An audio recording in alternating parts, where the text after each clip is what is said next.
श्रीराम.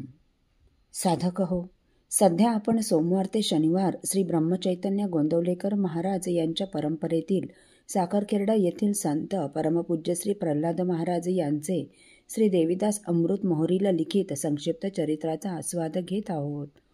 तसेच रविवारी श्री महाराजांच्या काही भक्तांचे अनुभव ऐकणार आहोत. केवळ सुख मिळावं म्हणूनच सर्व प्राणी मात्र कर्म करीत असतात.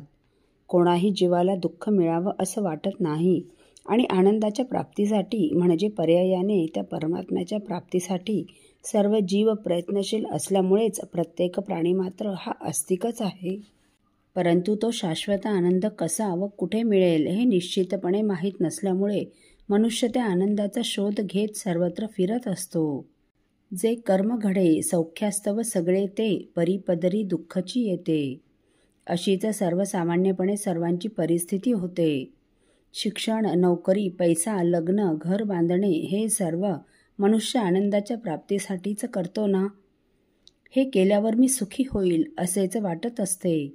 परंतु श्री समर्थ म्हणतात, सुख सुख म्हणता हे दुःख ठाकून आले. त्याप्रमाणे सुखाच्या मागे धावावं, परंतु शेवटी प्राप्ती मात्र दुःखाचीच होते. परंतु आमच्या संतांना मात्र शाश्वत सुखाचा शोध लागलेला आहे. त्यांना त्या परम आनंदाची प्राप्ती झालेली असल्यामुळे तो आनंद कशाने प्राप्त होईल हे त्यांना कळलेलं असल्यामुळे लोक त्यांच्याकडे जातात व त्यांच्या उपदेशाचं पालन करून त्या परमानंदाचे धनी होतात. दत्तोपंत हातेडीकरांना श्री महाराजांच्या अल्पशा सहवासाने त्या आनंदाची गोडी निर्माण झाली होती. म्हणून हळूहळू का होईना ते श्री महाराजांच्या वचनाचे पालन करीत होते.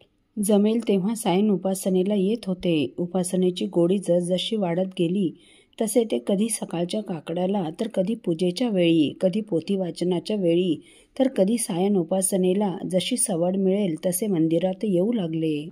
अहो, या भजनानंदाची, या संत सहवासाची गोडीच अशी आहे की त्याची एकदा का चटक लागली म्हणजे मनुष्य हातचे महत्त्वाचे कामही बाजूला ठेवून तिकडे धाव घेतो. दत्तोपंत यांची अवस्थाही आता काहीशी अशीच झाली होती. ते वेळ मिळेल तेव्हा श्री महाराजांच्या सहवासात राहू लागले.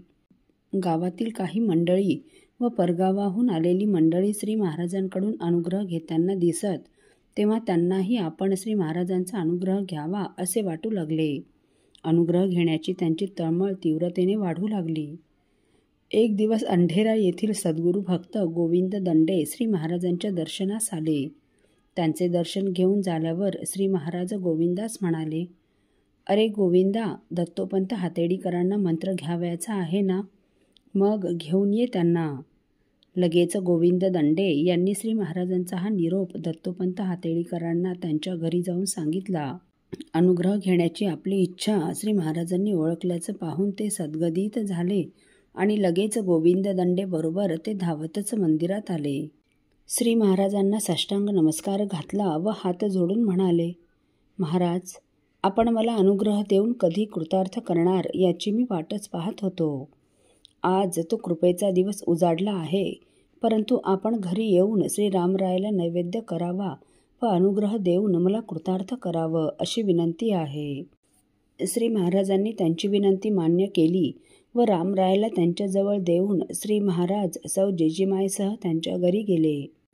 त्या दोघाही पती पत्नींनी श्री रामरायाची पूजा करून श्री महाराजांची पाद्यपूजा केली.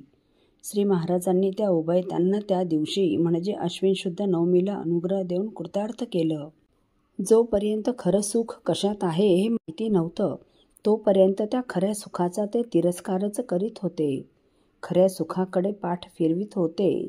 परंतु श्री महाराजांच्या परमकृपेने ते सुखाचं धाम आता त्यांना सापडलं होतं.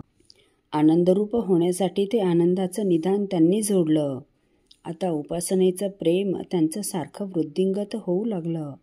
सायन उपासनेला तर ते बहुतेक रोजच येऊ लागले. असो, साधक हो, राम जन्मोत्सवास परमपूज्य श्री प्रल्हाद महाराज अध्यात्म रामायण सांगत असत तेव्हा एक धिप्पाड वानर सभा मंडपात येत असे. ते धिप्पाड वानर कोण होते हे आपण पुढील भागात ऐकणार आहोत. श्रीराम समर्थ.